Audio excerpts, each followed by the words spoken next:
Let's suppose that आपने arrange marriage शादी करी और रिजल्ट अच्छे नहीं मिले, you are not satisfied, every time you get irritated, bonding अच्छी नहीं हो रही, right? You are not understanding each other. So where was the issue? आपने इंटरव्यू एनालिसिस नहीं किया, इसकी वजह से डायरेक्टली आपने फाइनल एनालिसिस पे चले गए, पेरेंट्स एग्रीड हो गए, पेरेंट्स को समझ में आई और आपने शादी करी। ये दिक्कत। So let's understand the interview analysis. Interview analysis होता क्या है? इंटरव्यू एनालिसिस हम prior to completion of the study करते हैं। Instead of waiting until that key all the patients complete the trial, all the events occurred, researchers what they do, they take a look at accumulative data। जब हम data को collect कर रहे हैं और 1 or 2 plan time पे analysis करते हैं। 1 or 2 मतलब कि 2 इंटरव्यू एनालिसिस भी हो सकते हैं, अदरवाइज 1 इंटरव्यू एनालिसिस हो सकता है स्टडी में। So interview analysis 1 like let's say 25% data पे हो सकता है, देन 50% डेटा पे हो सकता है, और then the final analysis. Same like example which I have shared earlier, that आपने शादी कर ली without doing the interview analysis. क्या होता है कि आप दोनों को टाइम नहीं मिला एक दूसरे को समझने को, अलाइनमेंट नहीं हो रहा था, and then you started facing challenge. लेकिन व्हाट इफ अगर आप दोनों ने एक दूसरे को अच्छे से समझा होता, थोड़ा टाइम स्पेंड किया होता, तो काफी डेटा गैदर हो गया होता आप दोनों को एक दूसरे के बारे में जानने के लिए।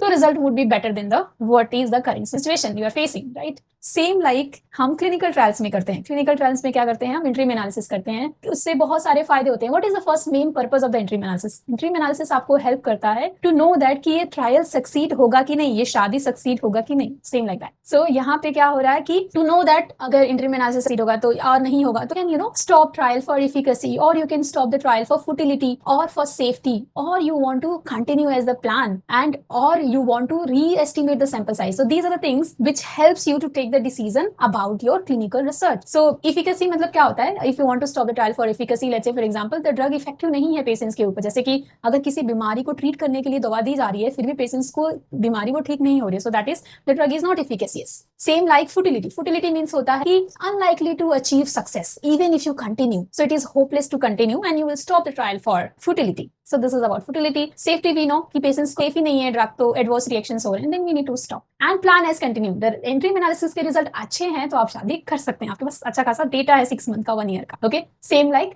सो आप क्लिनिकल ट्रायल्स का जो डेटा है 50% और 25%, उससे ये पता चल रहा है कि okay we can continue, we will get a good result. Final analysis तक हम जाते हैं, हमें री एस्टिमेट सैंपल साइज करना पड़ेगा, वो भी हमें decision for doing the interview analysis will get to know. And why we do the interview analysis, what is the benefit of doing interview analysis? को बहुत सारा कॉस्ट बचेगा, आपका टाइम बचेगा, अननेसेसरी पेशेंट्स को आप ड्रग दे रहे हो अगर इफेक्टिव नहीं है देन वो पेशेंट्स की सेफ्टी भी देखी जाएगी, पेशेंट्स भी सेफ हो जाएंगे। एंड अगर ड्रग इतना ज्यादा इफेक्टिव है, एविडेंस हमारे पास अच्छे खासे हैं, then we can stop early then a lot of investment again. Harmful effect हो रहा है ड्रग का पेशेंट्स के ऊपर, then also we can stop the trial early, we not to invest lot of time and money. So these are the decisions which you take after doing the interview analysis. So this is the benefit of doing interview analysis in clinical research.